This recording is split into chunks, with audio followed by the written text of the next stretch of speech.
presença do nosso painel no grande tema, o Dr. Carlos Pereira, o Dr. Lino Abreu e o nosso convidado, o Dr. Ricardo Gouveia, presidente do Sindicato dos Trabalhadores da Função Pública. Doutor, começaria por si. A função pública já foi considerada privilegiada. Hoje em dia tem sido um alvo fácil, de maneira de dizer, por parte do Governo em relação aos cortes sucessivos que constantes têm acontecido. Neste momento continuam as discussões das rescisões e modalidades entre o Governo e os sindicatos, que irão decorrer até o dia 4 de junho. O diálogo não será certamente fácil. Acredita que haverá alguma solução, ideias ou será o mesmo do mesmo?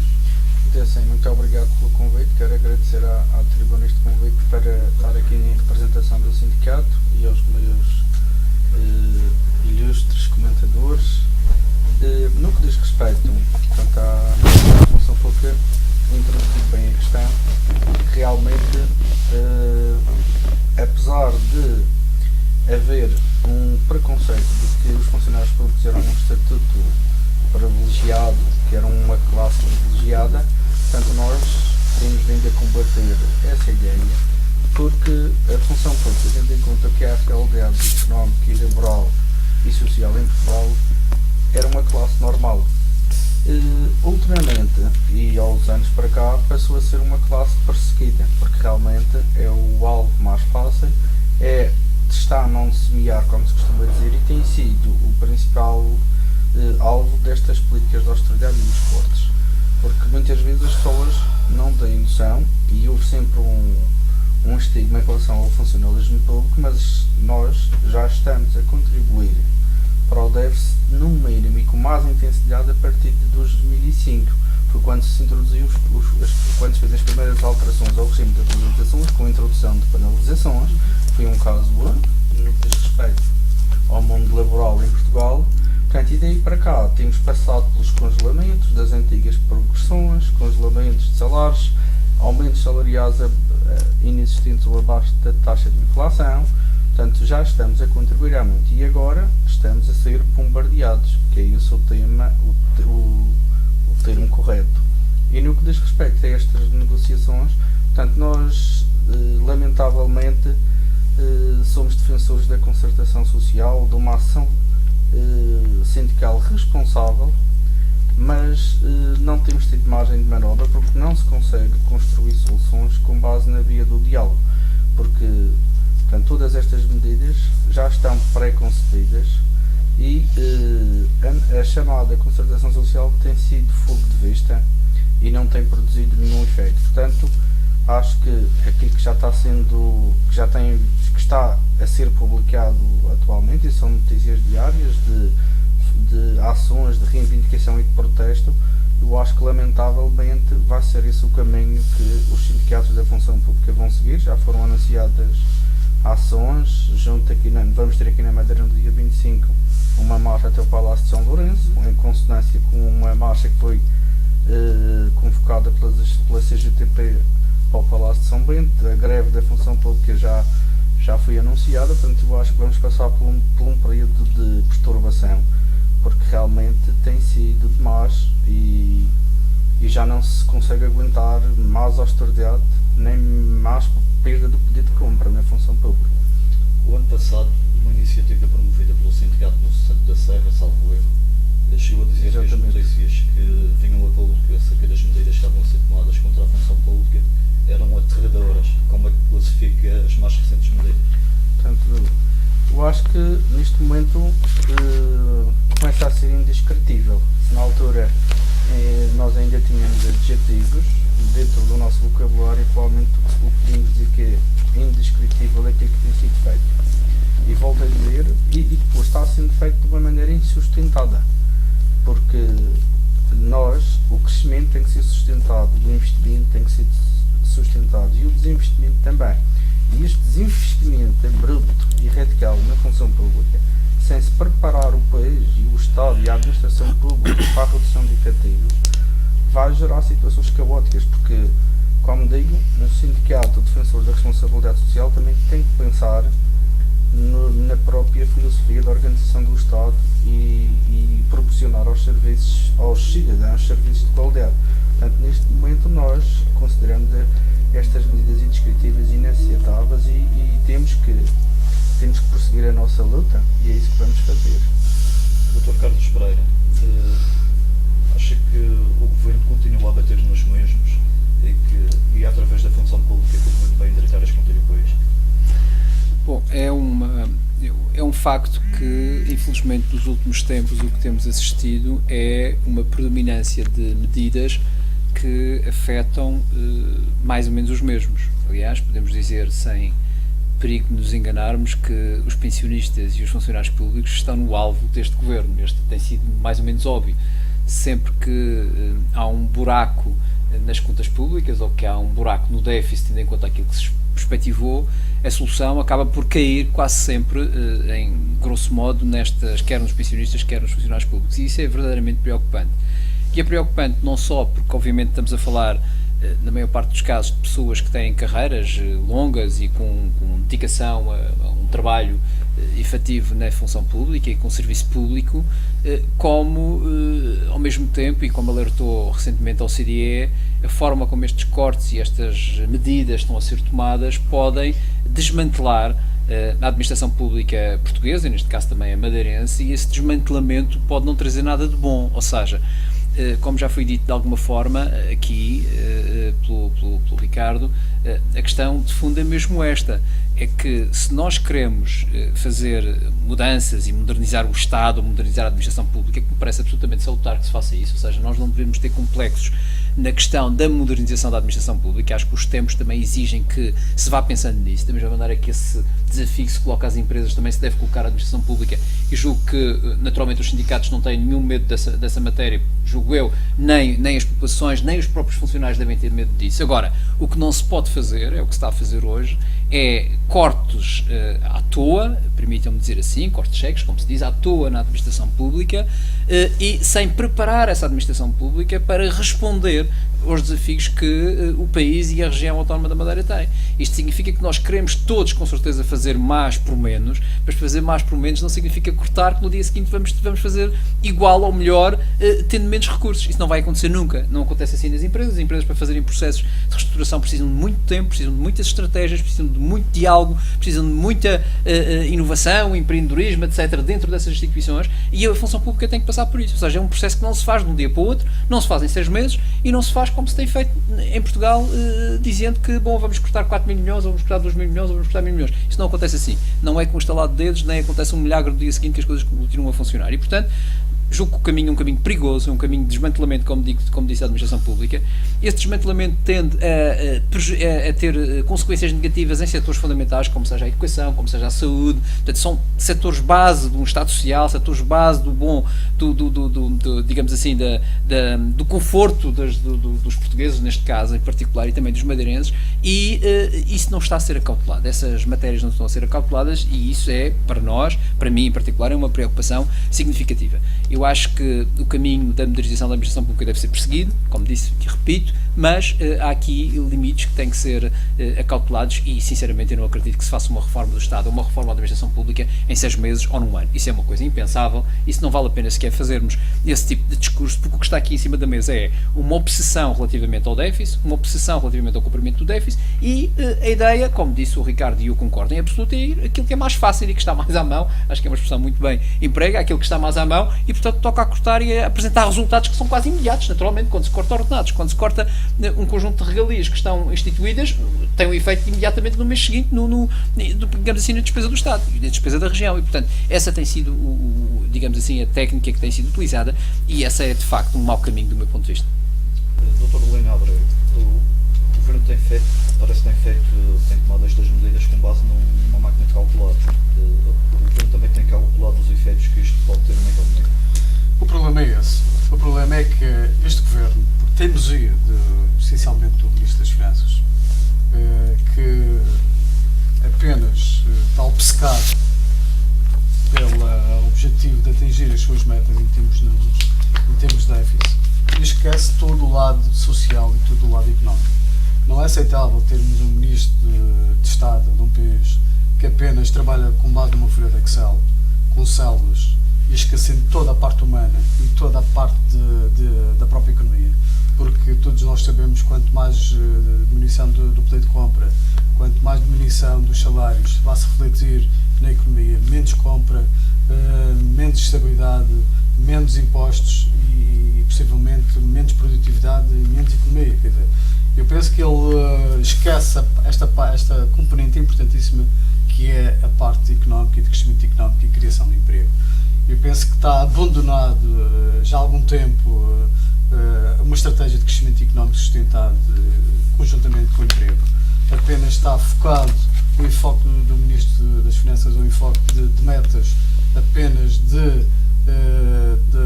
que são conhecidas pela Troika. Ele quer ser um bom aluno, quer mostrar trabalho, mas esquece o lado negro que este representa, que é o lado negro da pobreza, que é o lado negro do desemprego, que é o lado negro das pessoas de verem constantemente a diminuir os seus rendimentos.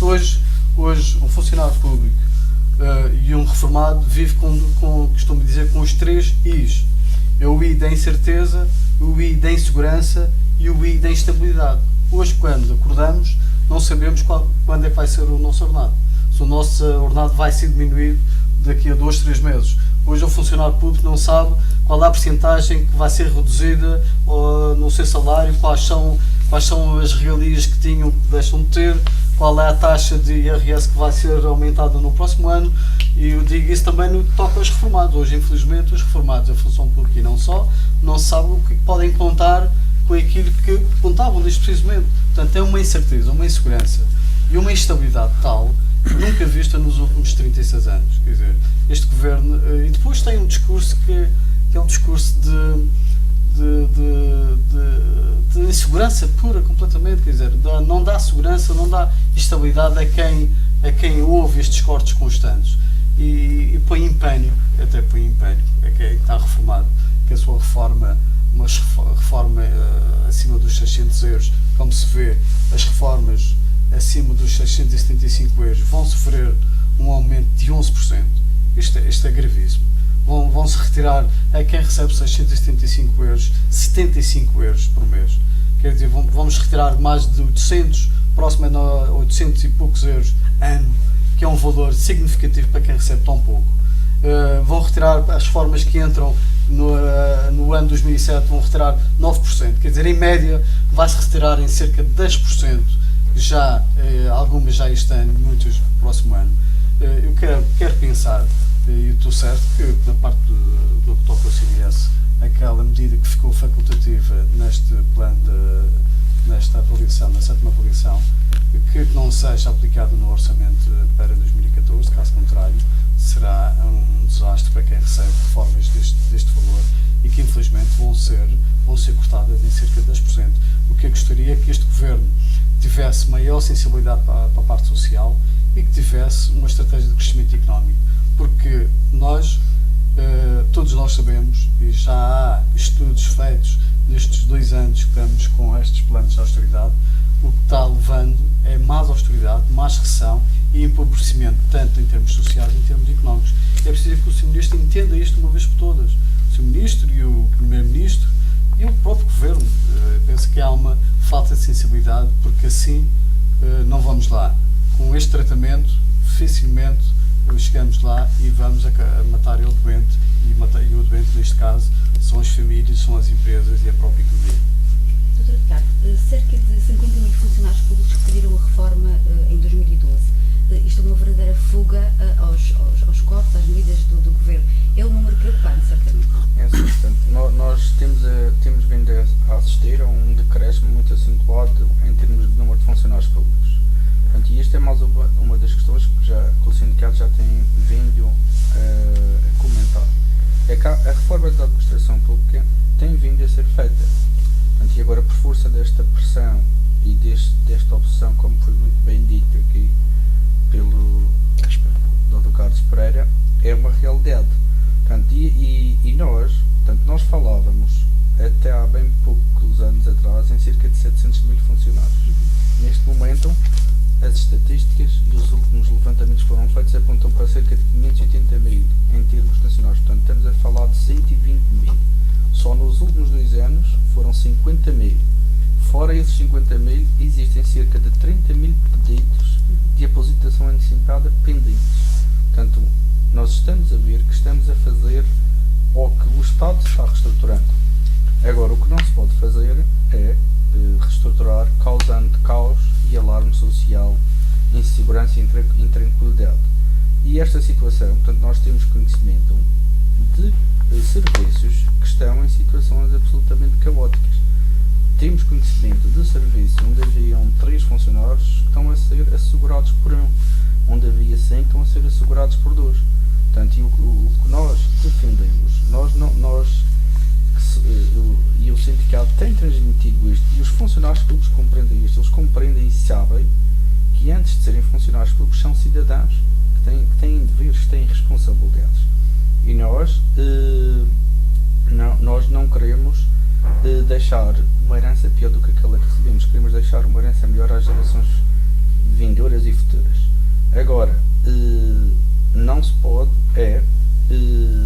cortar cegamente, não se pode descartar as pessoas ao fim de 20, 30 anos, que é o que se pretende fazer com a mobilidade especial, que eu digo que no fundo corresponde à foice que o governo elaborou muito bem elaborado e que passou, lamentavelmente, mas ainda temos esperança que isso seja analisado pelo Tribunal Constitucional, porque consideramos esta mobilidade especial uma fórmula encabeçada de promover despedimentos coletivos na administração pública, que estavam vedados e não eram admissíveis, porque nem na administração pública nem no privado nós não podemos pôr entre trabalhadores na prateleira, chamar aquilo de uma fase de requalificação, reduzir o salário, que é aquilo que eles pretendem agora com esta revisão, em 1/3 por cada 6 meses e mandar as pessoas para casa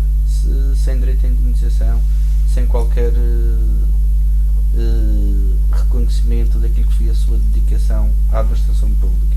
Portanto, isto são situações alarmantes e é claro que as pessoas, tendo em conta toda esta insegurança e instabilidade, nós estamos a atingir, do ponto de vista legal e do Estado de Direito, algo indescritível na nossa história. Nada do que nós temos certo hoje, amanhã, nada é garantido. Portanto, as pessoas estão com medo, estão a fazer uma autêntica fuga à aposentação antecipada, porque realmente não sabem com o que é que vão contar.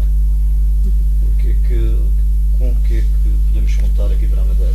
Fala-se muito nas medidas que o Governo da República quer implementar, mas aqui na Madeira não há, por parte do Governo Regional, nada sobre esta matéria, pelo menos que se conhece. Portanto, é assim, nós aqui na Madeira a Madeira sempre se aliou um pouco àquelas reformas que começaram a ser feitas já em 2008, pelo menos no que diz respeito à introdução desta figura da mobilidade especial, que nasceu com os contornos completamente diferentes, de reestruturação, de fusão de serviços, de extinção de serviços.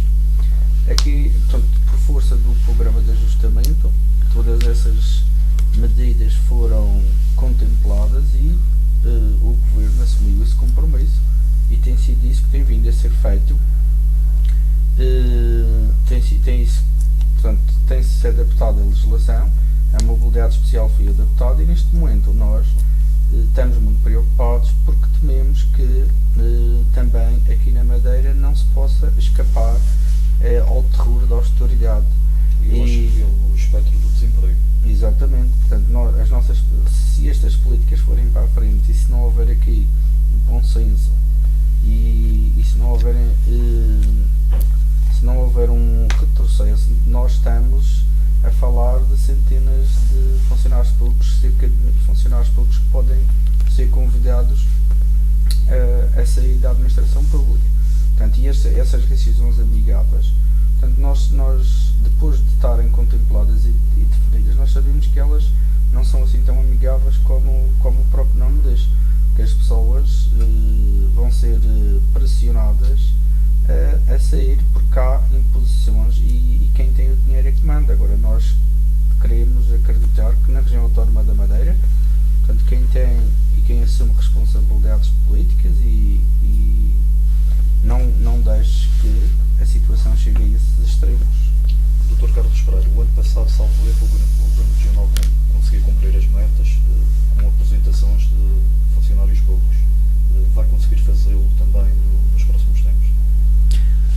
Bom, obviamente que não. Com os dados que acabamos de ouvir, é impossível que o Governo Regional consiga cumprir aquilo que tem vindo a ser proposto e que está a ser, apesar de tudo, executado. Eu diria que o Governo Regional tem sido uma espécie de executor manhoso e silencioso daquilo que vem de Lisboa. Isto bem à maneira do PSD Madeira e de Alberto João Jardim. Ou seja, tem uma política, um discurso para a população de contestação relativamente àquilo que são as medidas que eventualmente têm vindo a ser apresentadas, ou pelo menos em alguns casos, e, por outro lado, tem executado na íntegra, ou sobretudo as medidas mais fáceis de executar e que atingem nomeadamente a função pública, mas outros também, outras áreas, a educação, a saúde, tem sido um descalabro, tem executado-as integralmente e, portanto, isso parece-me bastante óbvio. E isto leva-nos a uma preocupação que, antes de ir ainda à questão que eu queria comentar, aquilo que disse o Lino Abreu relativamente ao Governo da República,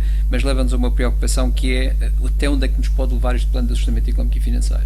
Ou seja, nós não temos dúvidas nenhumas, se nós continuarmos a executar o plano de ajustamento económico e financeiro tal como foi desenhado, nós vamos bater contra uma parede e vamos espatifar todos nessa parede, madeirenses todos. Este plano foi construído com o Governo do PSD e o Governo do PSD-CDS em Lisboa.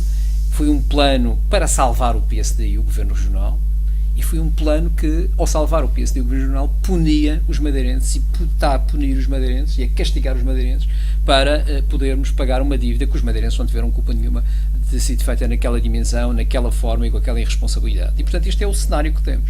Portanto, do nosso ponto de vista, os madeirenses têm uma única solução, que é aquela que o Partido Socialista apresentou recentemente na Assembleia da República, que é uma proposta de revisão urgente e imediata do plano de ajustamento económico e financeiro, de maneira que estas medidas não tenham nem o impacto, nem o efeito, nem sejam aplicadas da forma como estão a ser apresentadas. Isto para nós é absolutamente essencial. Eu queria fazer um comentário que me parece importante relativamente ao que disse o Lino Abreu, que tem a ver precisamente com aquilo que é o que o Governo da República está a fazer. Eu compreendo o desconforto e agora permita-me falar isso, do deputado Lino Abreu, porque realmente o Governo é um Governo do PSD e do CDS, e também compreendo a abordagem do CDS de colocar o ónus no Ministro Vítor Gaspar. Eu também compreendo que isso é mais fácil e mais útil para o CDS Madeira, mas todos sabemos, aliás isto hoje é público, que o CDS e o Presidente do CDS aprovou as medidas no Conselho de Ministros, aprovou todas as medidas no Conselho de Ministros, fez uma encenação com uma das medidas que tem a ver com os pensionistas. Depois da encenação fez mais um malabarismo em que afinal ela fica na 7ª avaliação da Troika, mas como condicional, e como nós sabemos que as folgas que estes planos têm são sempre folgas que são anuladas, se preferirem, comidas pela recessão, há uma recessão e a folga é sempre maior do que aquela que está prevista, o que vai acontecer é que esta medida provavelmente vai ser aplicada, e como provavelmente o CDS não encontrará nenhuma alternativa, as coisas continuarão iguais como sempre, e o número está feito, e a forma, e digamos que o biombo que o CDS quis colocar para tapar todas as medidas que estamos aqui a falar, que é preciso lembrar que o Sr.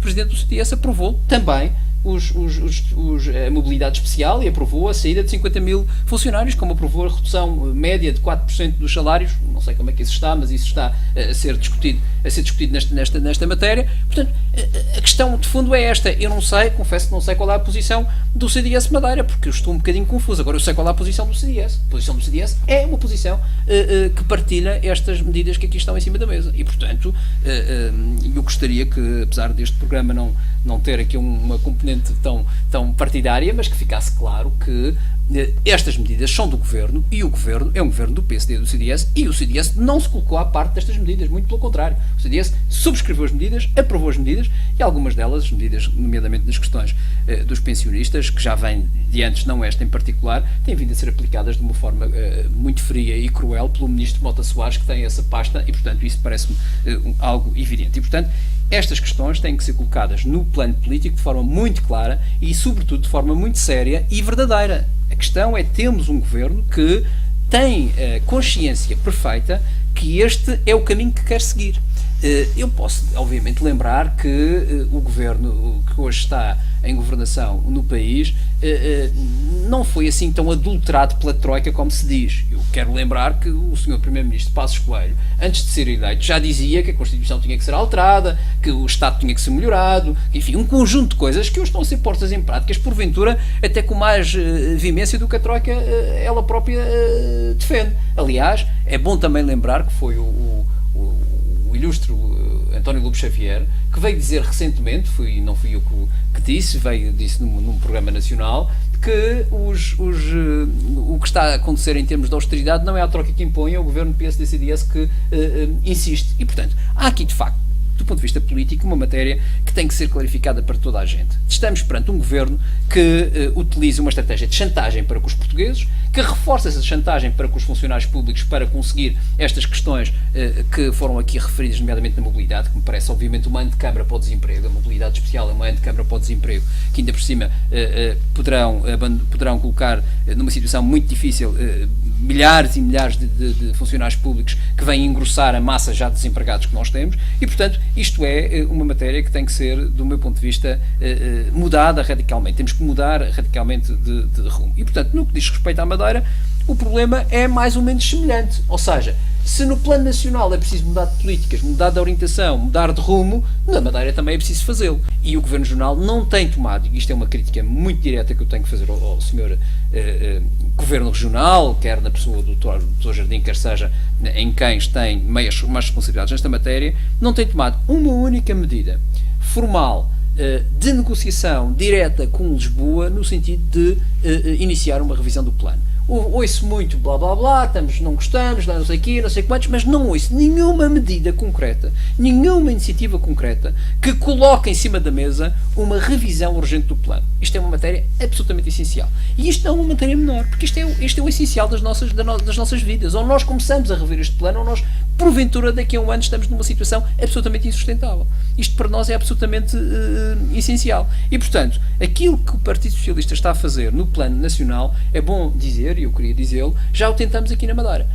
O Partido Socialista da Madeira já tentou várias vezes, em projeto de resolução na Assembleia, pedir que o Governo iniciasse um processo negocial de alteração do plano. Foi votado contra. E, portanto, não há aqui uma predisposição do próprio PSD para mudar este plano de ajustamento económico e financeiro. E isso preocupa-me muito, porque se o próprio Governo não mostra interesse, nem determinação, nem nenhuma energia em alterar este plano, então o que é que nos salva, não é? E, portanto, há aqui, de facto, situações muito complicadas. E, portanto, eu espero, apesar de tudo, que este projeto de resolução que deu entrada na Assembleia da República hoje mesmo, tenha aprovação do PSD e do CDS, mas não do PSD e do CDS da Madeira só, que tenha a aprovação do PSD e do CDS, porque se só do PSD e do CDS de Madeira é, mais uma vez, uma matéria que, enfim, é uma matéria insignificante, não resolve o nosso problema. Nós queremos, de facto, uma revisão do plano. E essa revisão do plano é absolutamente essencial para nós conseguirmos ultrapassar estas dificuldades que falamos, para evitarmos um colapso da administração pública regional, para evitarmos um crescimento significativo do desemprego da Madeira, para evitarmos que a sociedade da Madeira entre num processo bastante difícil, provavelmente sem retorno, porque é preciso lembrar que a sociedade madeirense está muito dependente daquilo que é a dimensão da administração pública regional. O peso da administração pública regional na Madeira é muito superior do que é no resto do país, mesmo do que é nos Açores. É evidente que podemos sempre dizer que isto tem a ver com a forma como o Governo tratou do seu modelo de desenvolvimento dos últimos anos e o peso que deu à administração pública, a forma provavelmente errada como também a criou, não é? E a desenvolveu, mas é bom lembrar que isso também, se é para resolver, não se resolve de um momento para o outro, nem se resolve num ano. É aquilo que falávamos há bocadinho. Eu quero dar-vos só um exemplo. Enquanto nós temos aqui, em média, 500 chefias na administração pública regional, nós nos Açores temos 200. Portanto, estamos a falar de uma desproporção deste ponto de vista, que é significativa e que merece, eventualmente, uma reflexão. Ou seja, nós não estamos a nos pôr à parte de uma reforma, de uma visão modernista da administração pública e de uma visão mais eficaz e com eficiência da administração pública. Nós o que achamos é que os métodos que estão a ser usados, as políticas que estão a ser tomadas, as opções que estão a ser tomadas são opções erradas e poderão, no limite, levar àquelas consequências que acabei de referir, que aí seriam dramáticas e serão dramáticas com certeza para a Madeira e para os madeirenses em geral. Dr. Lino, faça o que acabou de dizer o Dr. Carlos Pereira, o CDS está de mãos atadas ou tem feito tudo o que tem estado ao seu alcance? Na República o CDS é governo, aqui na Madeira é o maior partido da oposição. Exatamente. E queria lembrar de acordo com as palavras dele. Aliás, não me revejo neste plano de ajustamento financeiro. Acho que este plano de ajustamento financeiro que o Governo Regional assinou sozinho, sem consultar os partidos políticos, sem passar pela Assembleia Legislativa Regional, é um plano que não é o plano que a Madeira precisa. É um plano que aumenta maior austeridade, traz maior recessão, aumenta a dificuldade dos funcionários públicos, aumenta a dificuldade às empresas e às famílias. No entanto, quero dizer também que o CDS Nacional, em muitas das medidas, não se revê no plano que foi proposto pelo Governo e que muita oposição tem feito o CDS em termos nacionais para que seja revisto e alterado sempre que há avaliação feita pela Troika. Há um trabalho, há uma intervenção que é do conhecimento público de parte do CDS, de forma a atenuar as medidas, a reduzir a carga fiscal e a introduzir alguns melhoramentos. Isso foi visto já nas últimas revisões que a Troika veio fazer a Portugal e foi mais notória nesta última, que o Presidente do Partido teve um empenho e fez com que passasse a definitiva, facultativo, e que não fosse possível, e aliás eu fui muito claro em dizer se a medida do corte das pensões no que toca à Segurança Social, se for implementado em 2014, o Governo deixa de existir com o CDS. Isso foi muito bem claro e isso penso que será para manter indo de acordo com aquilo que foi dito pelo próprio Presidente do Partido. Agora, se pergunta que é o caminho certo, o caminho que estamos a ter na Madeira, o caminho que estamos a ter em Portugal é o caminho certo, não é. Já está mais que comprovado que a austeridade sobre a austeridade dá empobrecimento. Não há dúvida que tem que haver uma mudança de estratégia.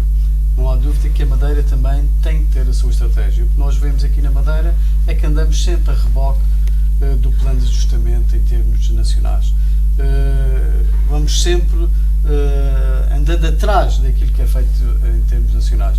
Vamos pedindo aquilo que é feito e vamos negociando à medida que é negociado com a troca com Portugal. Nós vamos andando constantemente a dizer que para a Madeira também queremos igual. Não, acho que a Madeira tem que ter uma posição própria, tem uma realidade completamente diferente, tem uma economia completamente diferente que não aquela que Portugal tem uma economia muito virada para o turismo, tem um setor privado frágil, que não é aquele que tem em termos nacionais, produzimos muito pouco, consumimos muito daquilo que importamos e por isso mesmo nós temos que ter uma estratégia virada para o crescimento sustentado, baseado num setor que é o setor fundamental, que é o turismo. E o que se vê é que este Governo não tem uma linha concreta de orientação.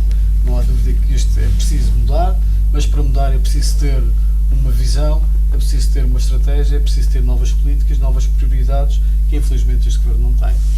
Mas agora queria dizer aqui ao meu colega Carlos Pereira, é preciso não esquecer de onde é que viemos. O país veio de um Governo que se chamava PS, não é? É preciso não esquecer quando este Governo apanhou, tomou,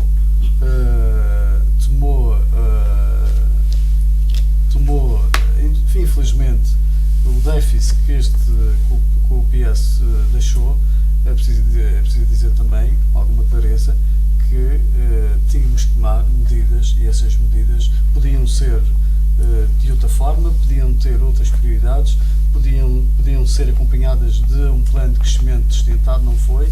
Também discordo completamente daquilo que está a ser feito, só pelo lado da redução e aumento da carga fiscal, aliás, redução do crescimento económico, redução do poder de compra e aumento da carga fiscal, mas o que é certo é que o país deixado pelo engenheiro Sócrates foi um país que deixou imensa dívida, só para lembrar, deixou mais do dobro quando o engenheiro Sócrates foi para o poder, pagou com 68 mil milhões de euros de dívida e deixou muito próximo aos 170 mil milhões de dívida.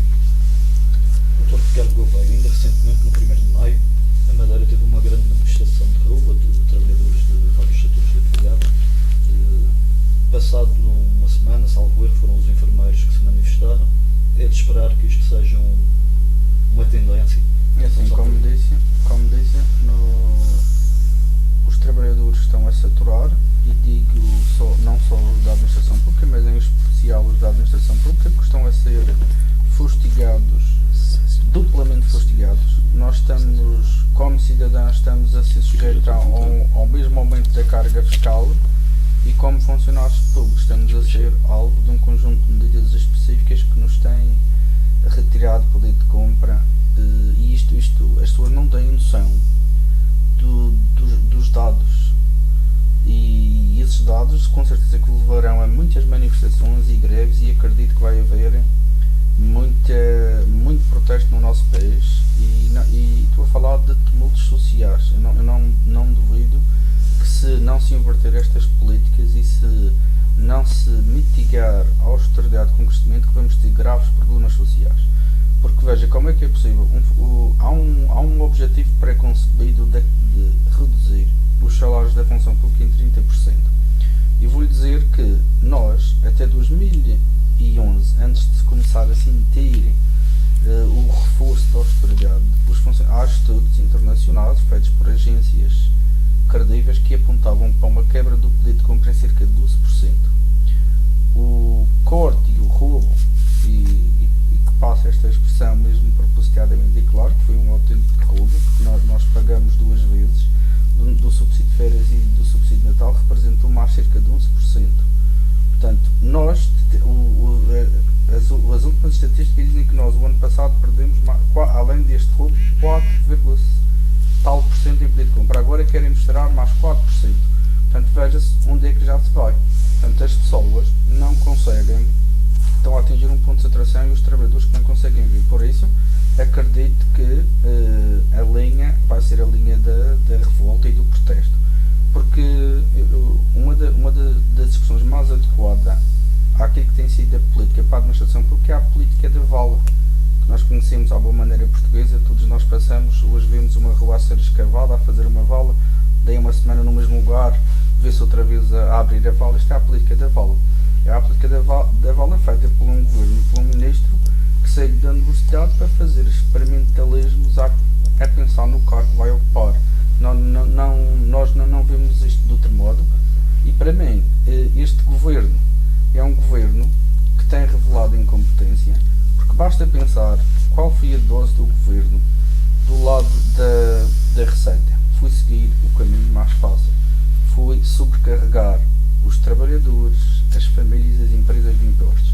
Qual é o caminho do lado da despesa? É voltar a cortar nos salários da função pública, voltar a atacar a função pública. Agora nós perguntamos, e este é aquele debate que eu acho que todos os agentes políticos partidários devem começar a ter. O que é que nós devemos fazer? Por onde é que devemos começar? Portanto, este caminho do corte cego é o caminho mais fácil, é o caminho de quem não tem soluções, de quem não tem alternativas. Nós sabemos onde é que existem os desperdícios. Portanto, eu concordo perfeitamente com o que foi dito pelo Dr. Carlos Pereira sobre as chefias intermédias. Portanto, nós temos excesso de chefias intermédias, é preciso reestruturar. Não se pode ter um chefe de divisão para um trabalhador ou para dois trabalhadores. Ou para si próprio. Às vezes é chefe de si próprio. Exatamente. Acontece muito. Peço desculpa por interromper. Curiosamente, ficou-se a saber há uns tempos atrás que os despedimentos iam ser feitos nos menos qualificados. Não é? Exatamente. Isso é outra chaga desta política de austeridade. Porque, portanto, nós pretende-se reduzir cerca de 120 mil trabalhadores no que diz respeito às carreiras gerais, que são as pessoas, os assistentes operacionais e assistentes técnicos, que antigamente eram auxiliares e administrativos, para simplificar. Portanto, e não se toca, mas como estava a dizer, nós sabemos onde é que existe o desperdício. Agora, o que é que se está a fazer, portanto, para reestruturar a administração pública? Porque ninguém pode arrumar a casa. A gente não arruma uma casa pondo a mobília simplesmente na rua. Nós temos que criar condições. E para isso era preciso fazer a verdadeira reforma do Estado uma reforma estratégica e sustentada, que era: vamos desburocratizar, porque se eu desburocratizar procedimentos, daqui a uns anos eu vou precisar de menos mão de obra. Portanto, isto é um exemplo. Outra situação: nós sabemos o caos em que está o parque imobiliário do Estado. Portanto, o que é mais benéfico numa época destas, em que o mercado privado não tem capacidade nenhuma para absorver mão de obra? Porque o governo devia dar o exemplo, o Estado, melhor dizendo, devia dar o exemplo. Para poder se reestruturar, primeiro deveria de criar as condições para que o mercado privado absorva esse mão de obra. Mas vamos atirar funcionários públicos para o charco e para um poço de areias movediço, que é o que está acontecendo à economia. Portanto, e porque é que não o parque imobiliário do Estado, todos nós sabemos que temos imóveis a se degradar, a própria reabilitação urbana que tem sido muito falada, mas o próprio Estado tem tantos edifícios velhos e está pagando rendas milionárias. Portanto, há tantas situações por onde começar, porque qualquer Estado sustento de qualquer Estado desenvolvido tem que preservar o emprego, porque sabe que é havendo trabalho que as pessoas vão ter dignidade. Portanto, e deve procurar todas aquelas medidas que afetem o menos possível as pessoas. Portanto, e não é isso que nós temos visto. Portanto, o que nós queremos, e falo enquanto sindicalista e representante de uma classe de trabalhadores específica, é que um governo que não tem soluções não pode continuar a governar. Nós queremos ideias. Portanto, nós também defendemos que esta austeridade tem que ser flexibilizada. Nós não podemos. Há princípios éticos e morais que levam a pôr em causa a legitimidade de tudo isto. Porque as pessoas, os trabalhadores, nós, enquanto cidadãos, todos nós abdicamos de liberdades e garantias. E quem tem poderes para governar está-se a esquecer disto. Nós decidimos nos organizar em Estado, abdicamos de liberdades e garantias, porque é isso que é viver em sociedade, à espera de ter melhores condições de vida. E neste momento, por causa de uma obsessão e de uma dívida que foi contraída à base de muita incompetência, estamos a ser afetados na nossa dignidade, estamos a retroceder, a perder qualidade de vida. Portanto, para onde é que caminhamos a este ritmo? Isto é uma questão que todos nós devemos pensar, trabalhadores, cidadãos. Como é que os trabalhadores da função pública ainda podem lutar? As manifestações já deu para concluir que têm efeitos. Portanto, eu faço um apelo e aproveito esta oportunidade para fazer um apelo. Eu digo que a resignação é o primeiro passo para a derrota, e é bom que se desmistifique a importância destas manifestações, e também faço um apelo não só aos trabalhadores, mas à sociedade civil, para que também seja solidária, porque nós estamos a ver que agora abriga-se uma nova frente, que é os pensionistas, pessoas que trabalharam uma vida inteira, que tinham um projeto de vida, e mais pessoas que estão a ajudar e a sustentar filhos e netos que estão desempregados, que não têm como pagar a educação, que não têm como comer, e que agora, que já estavam a dividir o prato e a mesa, pessoas que vão perder condições de poder ajudar. Quando se assiste à perda à diminuição drástica das prestações sociais, porque é nestes momentos que o Estado, um Estado bem governado, devia estar preparado. Sabemos que há envolvências conjunturais e exteriores à situação de governos, há muita culpa interna, mas também há factores externos, e era para esses momentos que o Estado devia estar preparado para ajudar as pessoas quando mais precisam, e não é isso que se tem feito. Portanto, e nós acreditamos que se nos empenharmos todos, isto é uma luta pela proteção do Estado Social. Foi este Estado Social que permitiu a que eu estudasse e que viesse aqui, que permitiu a que muitos pais pudessem educar os seus filhos. Portanto, e isso é uma batalha que nos diz respeito a todos. Por isso eu acredito que o povo português costuma-se dizer que é um povo de grandes costumes, mas para quem conhece a história, foi sempre o povo que conseguiu fazer mudanças, e eu acredito que se não se inverter esta marcha, nós vamos fazer mudanças. O povo e os trabalhadores. Vai-se atingir um ponto de ruptura. Não é? Veja, nós já há muita miséria, já há muita desgraça nas famílias que está oculta, que está disfarçada. Ou chegar de casos nós temos conhecimento de pessoas que estão a passar por privações, famílias que estão a passar por privações, pessoas que estão a dormir no chão, que perdem as suas casas. Os funcionários públicos, curiosamente, também, porque eles também têm, acusados de serem também têm família, também tinham maridos que estavam empregados e que agora não têm. Um funcionário público, que é o grosso, esses que falou das carreiras gerais, essas pessoas que não são os técnicos superiores, portanto, também mandaram fazer um estudo à conta de justificar mais um ataque aos salários dos funcionários públicos e constatou-se que, afinal de contas, os funcionários públicos não ganham assim tanto. Os salários rondavam os 500 e tal euros, comparando com o privado, atingia-se uma diferença de 50 euros. Portanto, é por isso que eu digo, criou-se um mito, e foi um mito com o intuito de fazer passar socialmente e publicamente todos estes ataques que se têm vindo a fazer. Faço-lhe mais uma pergunta. Certamente tem feito reuniões com as autoridades regionais, nomeadamente com o Governo. Com que impressão é que fica? O Governo Regional está disponível para ouvir as preocupações? Tem mostrado interesse?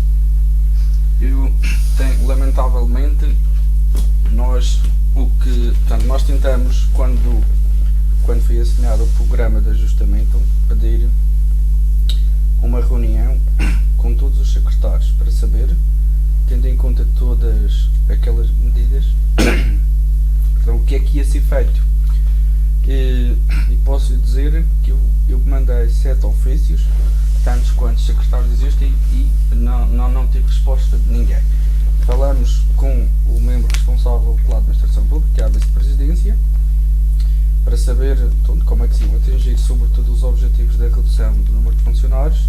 Portanto, fomos recebidos, deram-nos alguns dados sobre as aposentações e que, portanto, e uma promessa de que não ia ser aplicado nada que não fosse imposto, mas também, como já foi aqui dito, nós como trabalhadores e como cidadãos estamos à espera de mais empenho, porque nós não podemos continuar debaixo deste fogo e todas estas medidas para uma economia ainda mais específica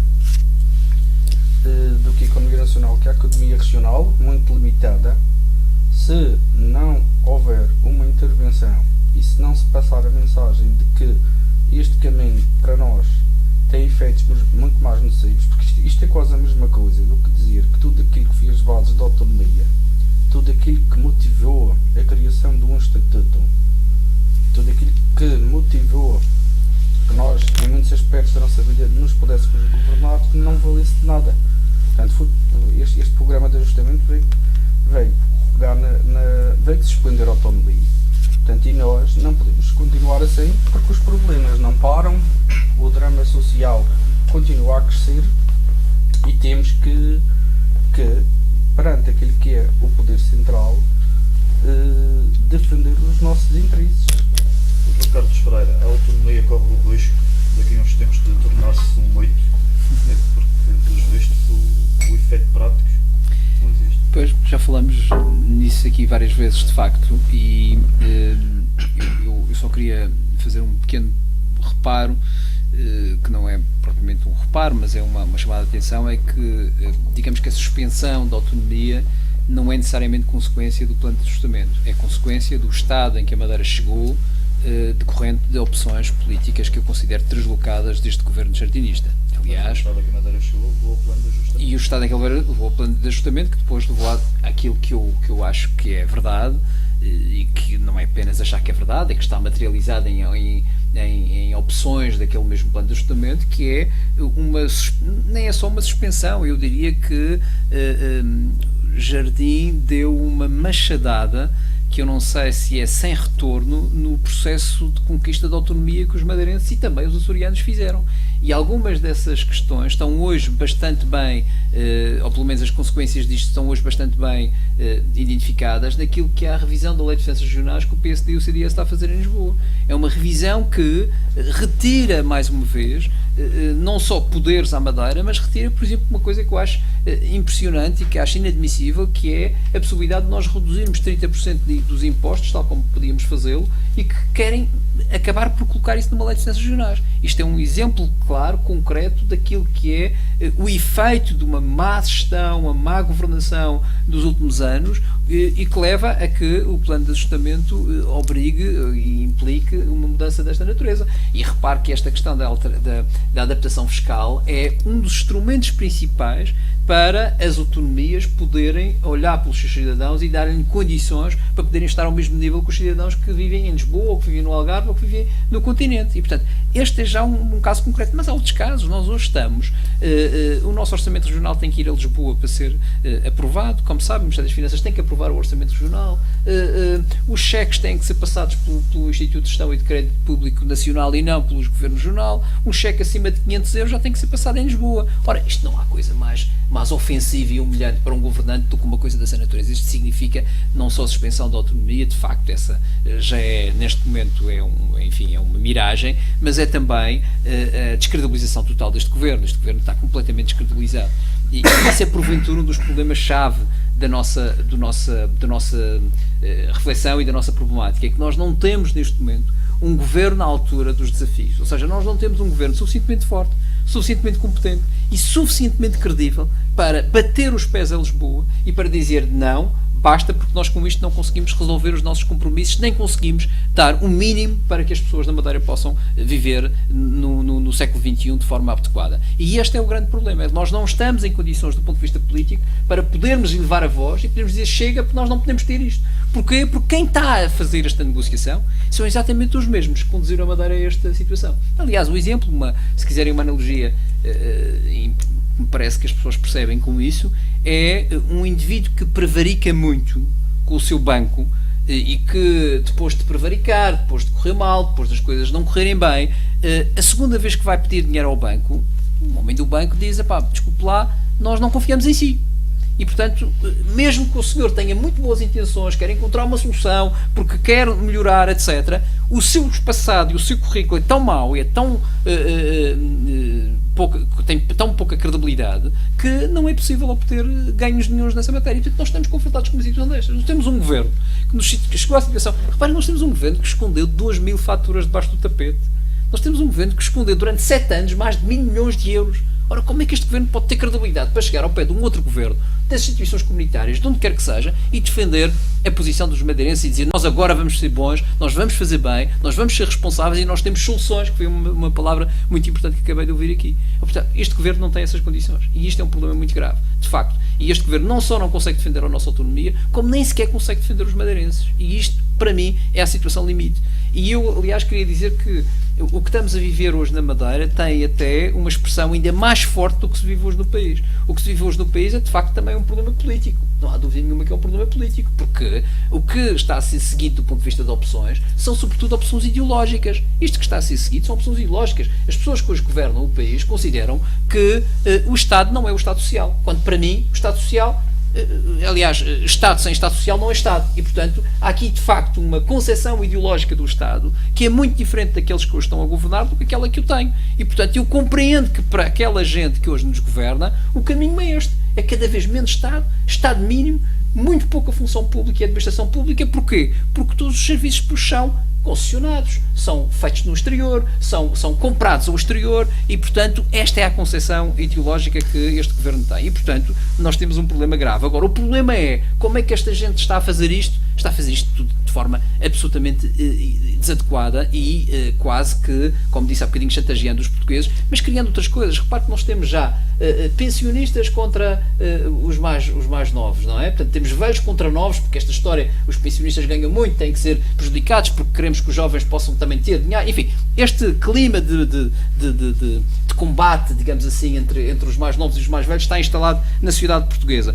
Funcionários públicos contra funcionários dos privados também está instalado. Portanto, o governo chegou e disse, dizer, pá, não, os funcionários públicos ganham muito mais que os funcionários privados, então já se ouve na rua um indivíduo que é funcionário público dizer, pá, mas tu ganhas, ou um indivíduo que é funcionário do setor privado dizer, pá, tu ganhas mais do que eu, isto é uma chatice. Ou seja, este clima de discussão e de desconforto permanente que está criado na sociedade portuguesa foi criado deliberadamente por este governo para conseguir os seus objetivos destas opções que têm vindo a ser desenhadas, e isto obviamente é muito complicado. Mas depois há uma outra questão. Reparem que este governo quer fazer coisas com esta dimensão e não consegue manter um diálogo social. Não há uma encenação de que há um diálogo social, mas depois nada daquilo faz sentido, nada daquilo é consequente, digamos assim, com aquilo que são as opiniões dos sindicatos, com aquilo que são as opiniões que, devo dizer em aponto da verdade, nunca o país teve um movimento sindical tão disponível para discutir o país de forma séria. Eu tenho visto isso com as centrais sindicais. As centrais sindicais têm dito ao governo que estão disponíveis para discutir. E é o governo que tem recuado sistematicamente nas discussões e no diálogo. Ora, isto é muito preocupante. Mas também é preocupante que o governo fale num consenso, quando nem sequer no seu próprio governo tem um consenso. Nem sequer no governo PSD, CDS há um consenso que permita que aquele governo esteja unido em prol de um determinado desafio. E depois pede-se consenso aos outros quando andamos 2 anos, e é preciso lembrar isto, que o Partido Socialista andou 2 anos a dizer que estava disponível para discutir propostas, estava disponível para pensar no consenso, e durante esses 2 anos foi sabendo as coisas pelos jornais, foi sabendo as coisas de forma absolutamente indireta, e foram feitas coisas totalmente ao contrário daquilo que o Partido Socialista tem vindo a dizer, nomeadamente a aposta na economia. Lembro hoje a questão do Banco de Fomento, foi uma proposta do Partido Socialista desde o início, e portanto, este tipo de forma de governação tem as suas consequências, e as consequências são estas que estamos aqui a falar. Quando se diz, bom, nós temos que ter soluções, não, este governo tem as suas soluções. Este governo tem as suas soluções, não são soluções para o país, de facto, a gente já viu, os resultados estão à vista de todos. Quando se diz que quando o governo de Sócrates saía, a dívida era elevada, eu quero dizer que em 2 anos deste governo, a dívida cresceu 2 vezes mais do que quando todo o mandato do Sócrates. Em 2 anos deste governo. Em 2 anos deste governo. Portanto, o problema é a dívida cresceu e o PIB não cresceu. E o PIB está cada vez mais baixo. E, portanto, a nossa proporção de dívida sobre o PIB é cada vez maior. Ou seja, aquele grande indicador que nós queremos resolver, que é ter uma dívida face ao PIB cada vez menor, está cada vez maior. Porquê? Porque a dívida cresce e o PIB diminui. Ora, qualquer pessoa que sabe fazer umas contas de dividir sabe que isto a equação está cada vez maior. Digamos que o valor está cada vez maior. E este é um problema que nós não estamos a conseguir resolver. E, portanto, este governo regional, voltando ao governo regional, que me parece importante, tem este mesmo problema. É que, ou melhor, tem um problema maior, mais grave, que é, não tem a credibilidade suficiente para discutir com Lisboa, não tem soluções nenhumas, porque eu desafio a todos os meus colegas que estão aqui. Qual foi a solução, a alternativa que este governo apresentou nos últimos tempos, nos últimos ano e meio, face a este plano de ajustamento económico e financeiro? Qual foi a solução alternativa? Eu não vi nenhuma solução. Eu não vi o governo apresentar formalmente aos madeirenses, às associações patronais, às associações sindicais, à sociedade civil, propostas concretas para dizer o caminho que queremos é este. Não há nenhuma solução. E, portanto, isto é um governo que baixou os braços, que abandonou os madeirenses à sua sorte completamente e que está a deixar a Madeira, de facto, num processo, do meu ponto de vista, catastrófico. E, portanto, o meu medo neste momento é nós chegarmos a um ponto que é um bocadinho aquilo que dizia o Ricardo, e eu gostaria que aquilo não fosse, de facto, sequer verdade, mas é uma situação de quase não retorno. Ou seja, nós temos que resolver esta questão, mas não pelos processos normais que em democracia se resolvem as questões, mas por processos de desespero, porque a sociedade madeirense está a entrar num clima de desespero. E fala-se das pessoas que não têm comida para pôr em cima da mesa, fala-se dos empresários que outrora tinham capacidade de investimento e estavam disponíveis para investir e que hoje não só não têm capacidade de investimento, como não têm sequer, eles também, condições para dar comer à sua família. E isso acontece hoje cada vez mais frequentemente na região autónoma da Madeira. E depois ainda há um outro problema, que eu receio neste momento que mesmo que se injete muito dinheiro na Madeira, e imagine-se que de alguma maneira vem para aí 1.000 milhões, 2.000 milhões de euros, não vai vir, como nós sabemos, não virá com certeza, mas mesmo que se injete dinheiro na Madeira, eu receio que os empresários já não estão em condições para fazer eles próprios investimentos, porque eles já não acreditam, já não confiam, e o pior que se pode fazer a uma economia é deixar os empresários nesta desesperança e deixarem os empresários sem expectativas perante o futuro.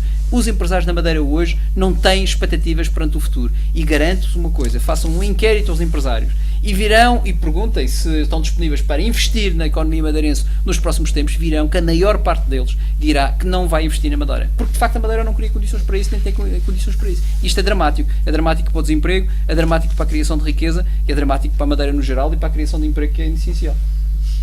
Dr. Helena Abreu, sem querer que o doutor faça futurologia, mas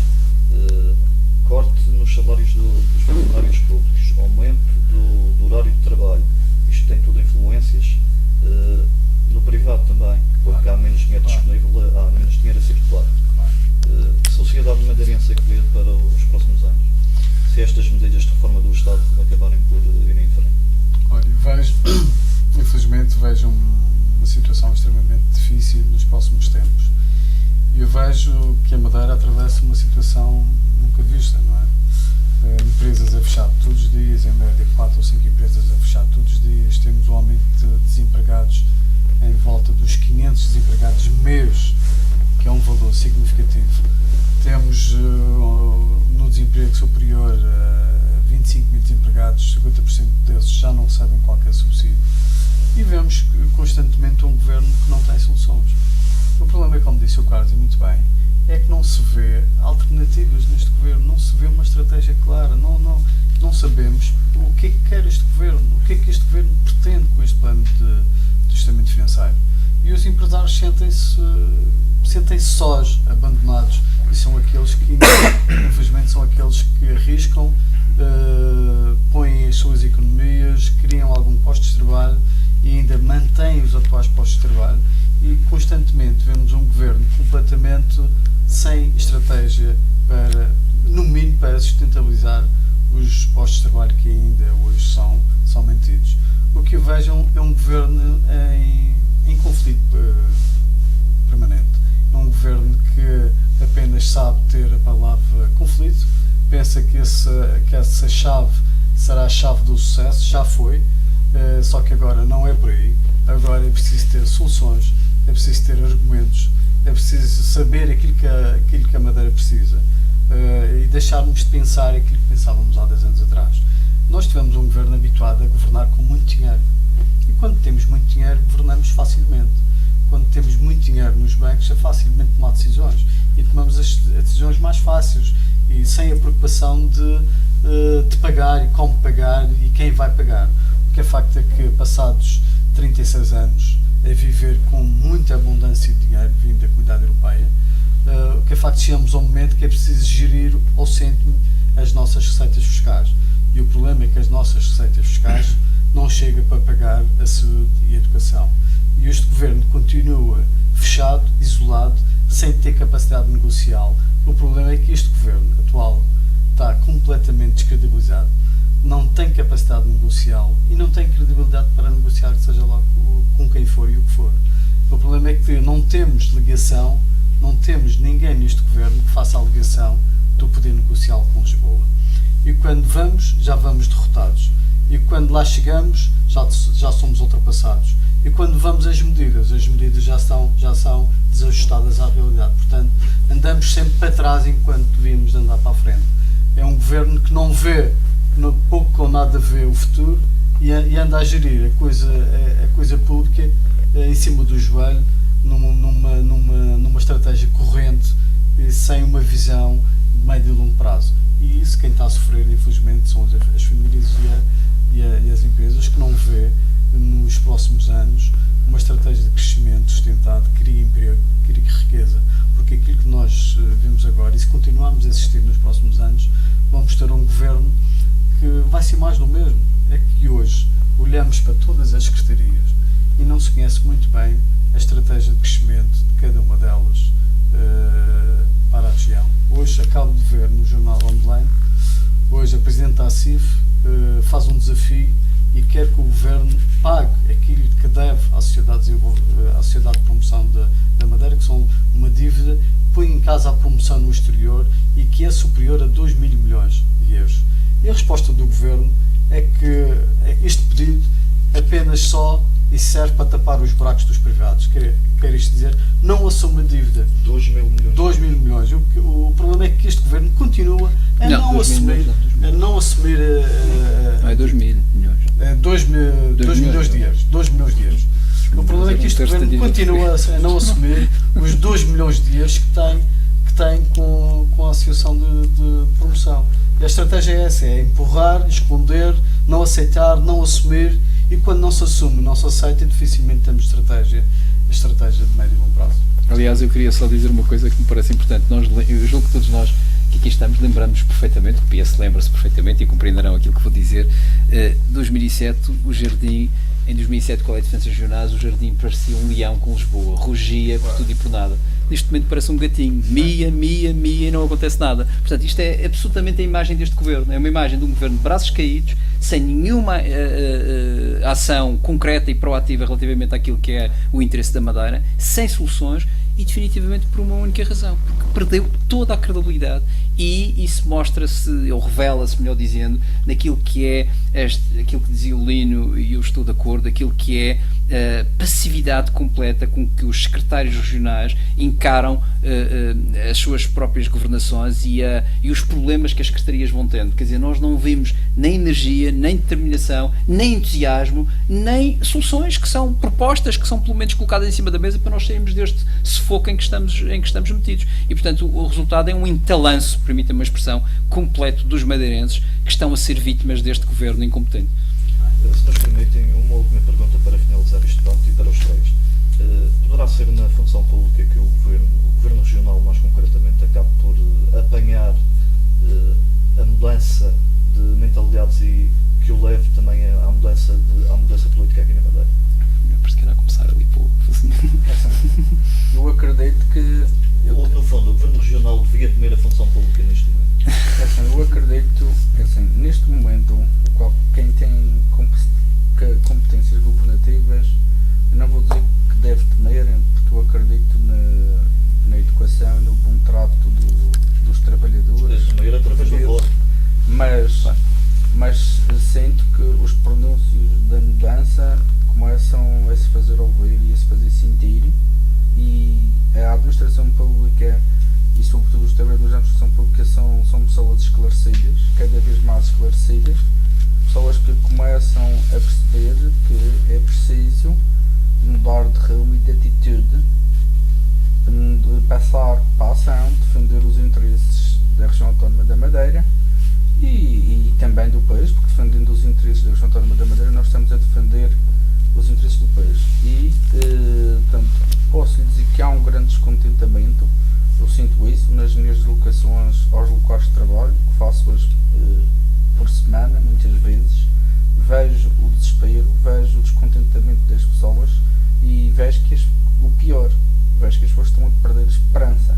E quando as pessoas começam a perder a esperança, é aí que se começa a cair no desespero. Portanto, é urgente e impõe-se que se comece a trabalhar, que se comece a apresentar soluções e resultados. E elas existem, elas são possíveis, portanto, acredito que as mudanças vão começar a se sentir, como já disse, e a função pública não se vai aliar e os trabalhadores da administração pública vão dar o seu contributo. Muito bem. Eu espero que o cartão amarelo seja já feito em outubro próximo. Eu penso que o discurso que o Dr. Alberto João e os seus secretários tentam passar para a opinião pública é que o problema vem sempre do lado de lá, que o problema é de Lisboa. Eu penso que as pessoas já perceberam uma coisa: a mentira já não passa. Eu penso que as pessoas estão cansadas da mentira, estão cansadas de não ouvir a verdade. Eu penso que as pessoas hoje querem ouvir a verdade, e a verdade custa a ser dita por este governo que nos governa há 36 anos. Não quer falar a verdade aos madeirenses, e essa verdade vai ser expressa nas próximas eleições. Esse desespero que este povo está a ter, esta falta de confiança que este povo está a ter, esta falta de objetivos que precisavam ter tanto as famílias como as empresas, que este governo não os dá, não cria confiança para as ter, vai se refletir já nas próximas eleições. Eu penso que o passo que será dado já em outubro ou no finais de setembro. Portanto, este governo tem que se preparar para a primeira derrota eleitoral, porque é uma consequência lógica dos 36 anos que andou-nos a governar, que criou um problema gravíssimo em termos económicos e financeiros, e o mais grave é que não quer assumir aquilo que criou, não quer ter a solução para aquilo que criou, e o mais grave é que tenta passar a ideia que o problema não é dele, que o problema não foi ele que criou, e o problema é sempre Lisboa. As pessoas estão cansadas deste argumento e é tempo de falar a verdade. Mas só que essa verdade já chega tarde. Penso que as pessoas já estão cansadas de ouvir constantemente argumentos falsos e precisam de verdade, e é com a verdade que se constrói e que infelizmente tarda em chegar. Bom, eu acho que os governos existem para defender os seus povos, não é? Para defender os seus cidadãos, é para isso que existem os governos. Ninguém entende que um governo pura e simplesmente baixe os braços e não defenda aquilo que é o interesse do seu povo. Isso é absolutamente essencial. E eu acho que isto não se passa apenas com os funcionários públicos. Alberto João Jardim e o governo do PSD abandonou os madeirenses. E isso parece evidente para todos. A gente falou aqui sobre a questão da autonomia, falou sobre o plano de ajustamento económico e financeiro, falou sobre as medidas que foram feitas nas costas dos madeirenses, não ouviram as associações sindicais, não ouviram as associações patronais, não ouviram os partidos da oposição, que apelaram para um consenso generalizado da sociedade madeirense para que este plano pudesse ser praticável e execuível. Isto era absolutamente importante e, portanto, eu penso que o PSD e este governo perdeu ou está a perder a administração pública, parece-me a mim, sinceramente, pela forma como está a atuar, sem o cuidado que devia ter. E a administração pública, falando nesta em particular, é um vértice importante do desenvolvimento das regiões. Uma administração pública eficaz, moderna e a funcionar bem é também um fator positivo para o crescimento económico. Da mesma maneira que uma administração pública a não fazer isto, a funcionar mal, a não ser eficaz, a ser pouco eficiente, também joga contra o crescimento económico e a economia. E, portanto, Alberto João Jardim tinha que olhar para os funcionários públicos de uma forma diferente, como tinha que olhar para os madeirenses de uma forma diferente. Acho que perdeu, de facto, e está a perder, de facto, o carinho que os madeirenses já tiveram nele, e isso é preciso dizer, nós sabemos isso bem, e isso contra nós jogava do ponto de vista político, mas perdeu por erros crassos e por uma forma, eu considero uma forma errada de preservar o poder. Alberto João Jardim devia ter abandonado o poder porque não está em condições de governar. Obrigada.